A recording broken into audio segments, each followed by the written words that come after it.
Hello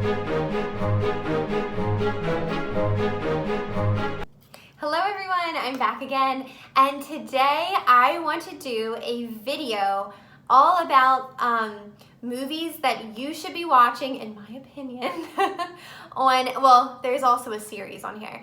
So it's things that I have been watching while in quarantine, and I thought that I would share my picks with you, and these are all on streaming. I think one is one that was released from theaters. There's been like a weird theater, I mean obviously like the theaters have been shut down, but if they were movies that were in theaters, they've kind of either put them on a streaming service or you have to pay to rent them.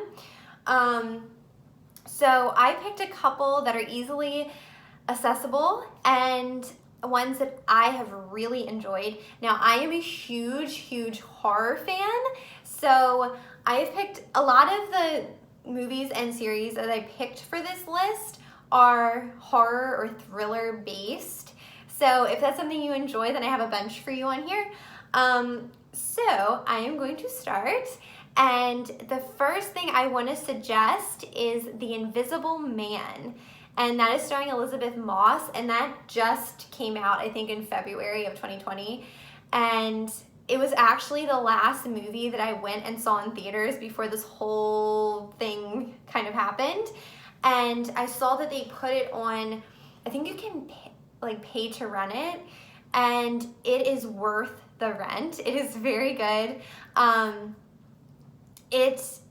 It's a very simple concept, and it was an old Universal movie monster. I think it was Universal.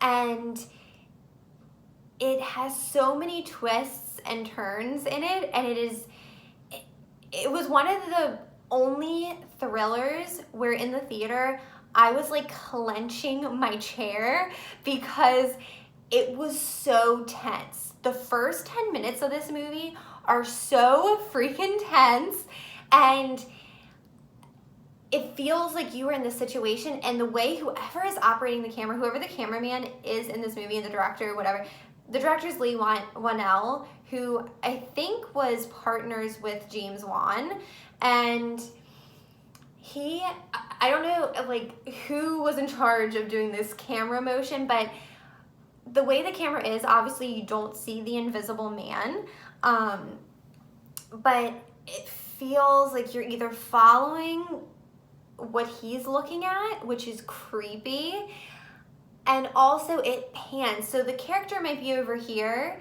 so Elizabeth Moss is over here, and it'll pan over here and just focus on a corner of the room and just stay there. That to me is so much scarier than like showing, you know, that he's actually there. It's just the quiet moments when it's just panning and it's just sitting somewhere and you don't know what's about to happen. That to me is so scary. I would 100% suggest this film. It's great. You wouldn't suspect that a horror movie released in February would be great, but it is really good. I highly suggest it. So that's The Invisible Man.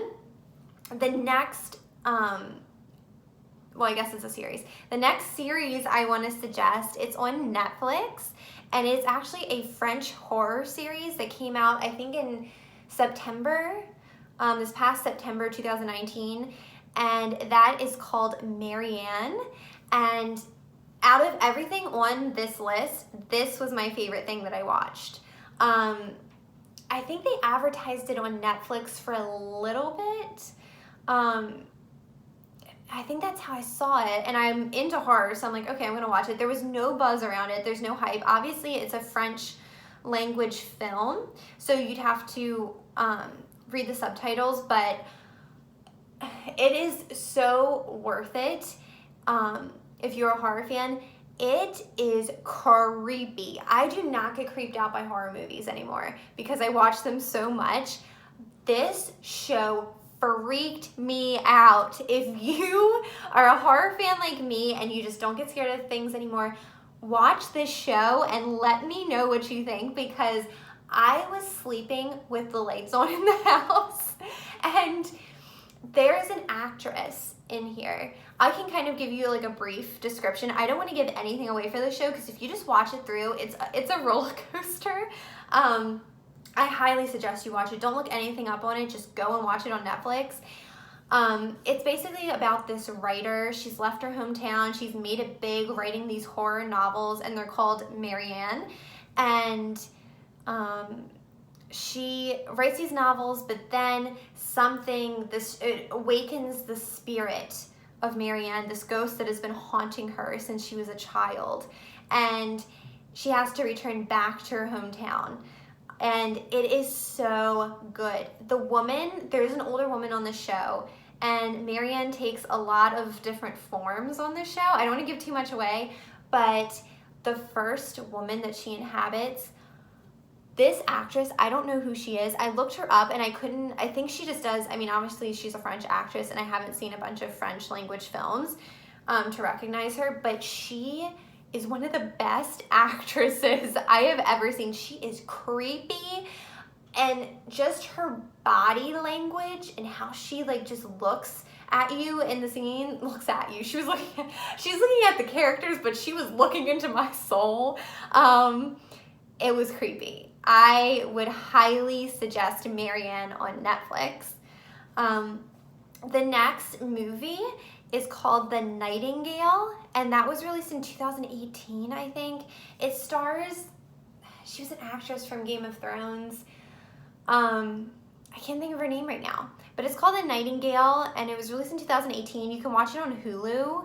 That's how I watched it. I'm not sure if they have it anywhere else, but I heard a lot of hype, quiet hype around this movie, and saying there's very triggering scenes in it. So it got me kind of interested in why everyone was so upset about it. So I was like, oh, I'll watch it. I bet it's gonna be gimmicky, they're just throwing these scenes in there just to make you talk about it.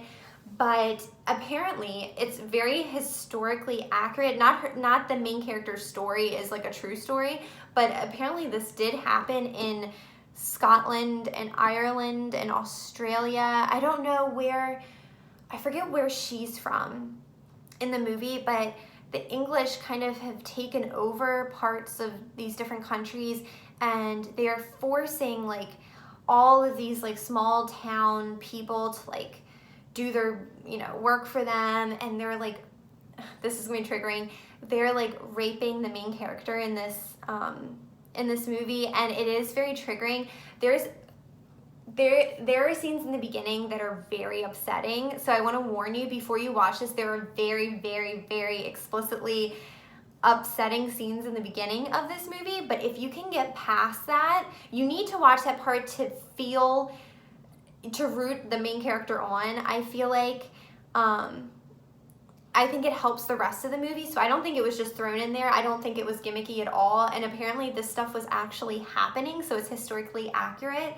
And you just root for her, and it's such it's a revenge tale. I would say it's a thriller. There are horror elements to this, but it's overall a revenge tale, and it is just so well done and so well shot and so well acted. Most of the actors in this I did not recognize. There was one British actor who played the main baddie. He was so good, and I've only seen him as a British heartthrob. But I can't remember his name. It's Sam. Oh, it's Sam something. I'll put the names of the actors down below. But he was excellent in this, and I've never seen him act that way. So it was breaking the stereotype of what he usually plays, and he was excellent. So if you are looking for a good revenge tale with some horror thrown in there, I would watch Nightingale. It is really, really good. I highly suggest it, and it's on Hulu, like I said. All right, I have my list here. Okay, the next one is on Disney Plus. They just put it on Disney Plus. It's called Onward. I know pretty much, I bet out of all the movies that I mentioned here, most people have already seen this one, but I was not expecting a lot from it, just because I heard it wasn't that good from some people that I know, and they had gone and seen it in theaters, and I was like, oh, I'll put it on. And I was sobbing by the end of this movie. It is such a touching tale. It's two brothers. I guess they're kind of like in a story, not a story, what is it, like a mystical, they're mystical creatures and they live in like a mystical land, but no one uses magic anymore. And they have to go on a journey, and I'm not going to give anything away if you haven't seen it, but it is really, really good. Very touching. I think Disney Pixar movies are usually very touching, but this one like hit me so hard. I really, really enjoyed Onward. So that's on Disney Plus. And then the last movie is a very old, not very old, but an older film, and it's a horror film. It's called Candyman, and it is on Netflix. And this is the Candyman from 1992, I believe it came out. And this has always been one of my personal favorite horror films to watch. I'm not into the sequels as much as I am into the original story, and it is, who is it? Virginia Madsen, I think, plays the main character, and it is creepy. And especially, I think they are remaking or making a possible sequel to this.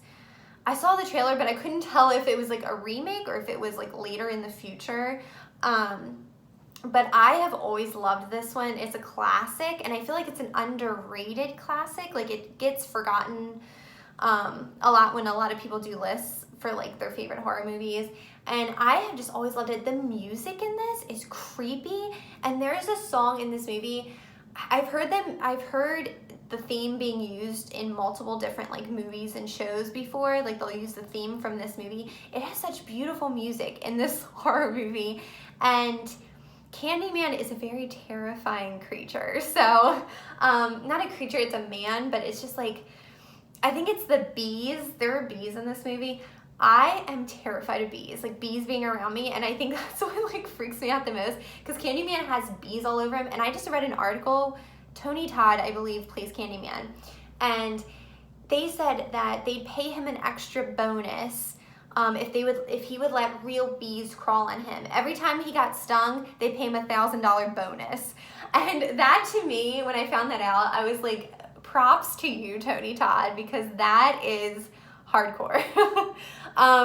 So anyway, those are my picks for things that you can watch on streaming now while we're all stuck at home. And I hope you enjoyed it, and I will be seeing you for more videos in the future. Thank you for watching. Bye.